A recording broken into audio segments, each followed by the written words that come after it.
EPFO వినియోగదారులు ఎప్పటి నుంచో ఎదురు చూస్తున్న సదుపాయం ఏటీఎం విత్డ్రా.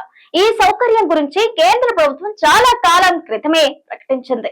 ఇటీవల దీనికి సంబంధించి టెస్టింగ్ పూర్తయినట్లు తెలుస్తోంది. ఈ నేపథ్యంలోనే ఈ సదుపాయాన్ని అందరికీ అందుబాటులోకి తెచ్చేందుకు కేంద్ర కార్మిక శాఖ ప్రయత్నాలు చేస్తోంది.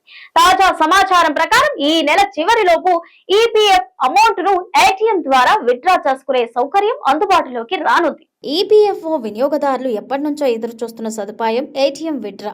ఈ సౌకర్యం గురించి కేంద్ర ప్రభుత్వం చాలా కాలం క్రితమే ప్రకటించింది. ఇటీవలే దీనికి సంబంధించి టెస్టింగ్ పూర్తయినట్లు తెలుస్తోంది. ఈ నేపథ్యంలోనే ఈ సదుపాయాన్ని అందరికీ అందుబాటులోకి తెచ్చేందుకు కేంద్ర కార్మిక శాఖ ప్రయత్నాలు చేస్తోంది. తాజా సమాచారం ప్రకారం ఈ నెల చివరిలోపు ఈపీఎఫ్ అమౌంట్ను ఏటీఎం ద్వారా విత్డ్రా చేసుకునే సౌకర్యం అందుబాటులోకి రానుంది.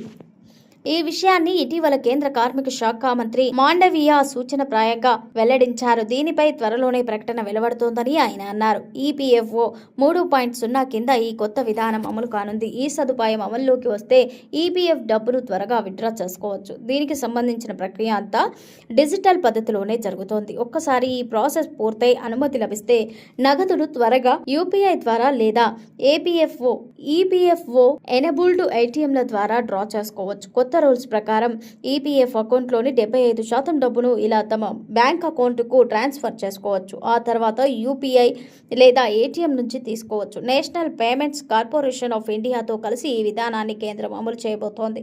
ఓటీపీ ద్వారా ఇలా నగదు ఈపీఎఫ్ అకౌంట్ నుంచి బ్యాంక్ అకౌంట్లోకి జమ అవుతోంది. గతంలో ఈపీఎఫ్ నగదు జమ చేసుకునేందుకు చాలా సమయం పట్టేది. కొన్నిసార్లు 2-3 వారాలు కూడా పట్టేది. కానీ ఇప్పుడు త్వరగా ఏటీఎం లేదా యూపీఐ ద్వారా నగదును ఉపసంహరించుకోవచ్చు. ఈపీఎఫ్ఓ ప్రకారం ఒక ఉద్యోగి పెన్షన్ పొందాలంటే కనీసం 10 ఏళ్ల పాటు పనిచేసి ఉండాలి.